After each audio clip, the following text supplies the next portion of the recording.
Good morning, students. I hope you all are well at your home and keeping yourself busy in more creative skills and trying to redefine your skills and learning process as well. Myself, Mrs. Kanak Udasi, a social science teacher in Holy Hearts Educational Academy, Raipur.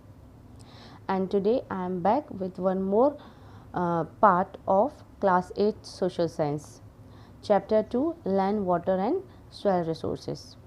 In my previous video, I have explained you about the land resources, and now in this video I am going to explain you about the next part of the chapter, that is the water resources. Students, you all are familiar with the word water. Water is very much necessary for the survival of human being, for plants and for each and every organism that is present on earth. So today we will learn about water in a geographical way, means how much water is present on our uh, earth crust and how much water we human are consumption, how much water is there present in the form of glaciers and all. Students, you already know that water is present in three states: solid, liquid and gaseous state. In solid state, water is present in ice caps. In liquid state, we all know that water is present in rivers, water bodies, and we are using the water for drinking and for many uses in a liquid form. And the third state is gaseous form, that is the water vapor. All three states of water are recycled in the atmosphere by the natural way. So today, first of all, I am going to tell you about the quantity of water on our earth crust. Students, in my last video that I have uploaded on land resources, in that video I have told you that land is occupied on earth crust in just about 29%. Rest 71% is water. So now you can imagine that our earth is water. Now this 71% water is there. Then also we are facing water scarcity in some region of the world as well as in our own country. So why, if so much water is there, then what is the reason for facing the water scarcity? So I'll explain you with the help of this chart that how much water is present, how much actually we are using, and how much water is there which is of no use to us. So let's begin with this chart. There's three forms of water are there: water vapor in gaseous state, water in liquid state and ice in solid state. Now distribution of water on earth. Oceans, that's 71%. If there's 71% of water, we are considered by taking that 71%, that we are talking about the water only, and we are considering water is now 100%. Out of that 100%, 97% water is present in oceans, 3% water is the fresh water.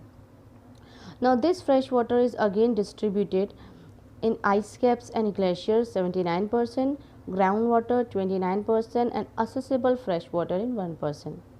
Now you can imagine, students, that only 1% of fresh water is if we consider 3% as the whole, then out of that 3%, only 1% water is accessible fresh water on which entire human races depend.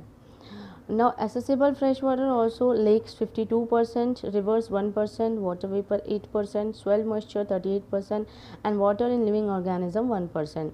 So now we can see that what little amount we are using, as what 1% is again distributed in this all. So how much water we are actually using? If we consider from the 71%, then 0.03% fresh water we are using. Now we will only less than 1% of total fresh water is available for domestic, industrial use, irrigation and power generation. So now you are capable to give the answer that why we are facing the water scarcity in some regions of the world, because of the water. That water is very less present in water is present very less, fresh water is present very less, and we are depending on just 1% of that fresh water. Entire population is using that fresh water for domestic, industrial and irrigation purpose, and that water resources are not evenly distributed. Now look on this distribution of water resources, not uniform everywhere. Growing population puts pressure on water resources. Water scarcity is a problem for densely populated area. Okay, students, so our growing population and industrial purpose are putting the pressure on water resources, because each and every activity of the industrial process also require water, and densely populated areas are also facing water scarcity. Water shortage mainly are seen in these parts of world: northern and southern Africa, western and central Asia, north eastern China, western USA, parts of South Africa, Australia. It is estimated, students, that by 2025 4 billion of our world's total population will face the water scarcity.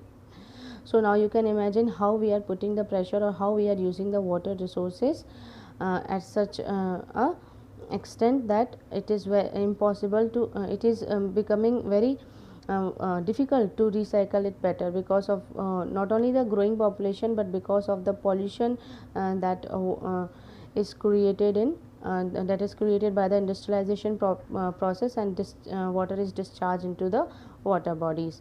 So student, we should use water resources very uh, sensibly and judicially, so that entire human race could get enough water, or the best quality of water for the survival.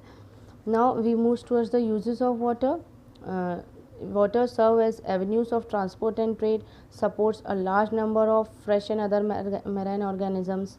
Large number of fish and other marine organisms are all living in the water bodies, so that it is like the home for them. Water also influences the climate.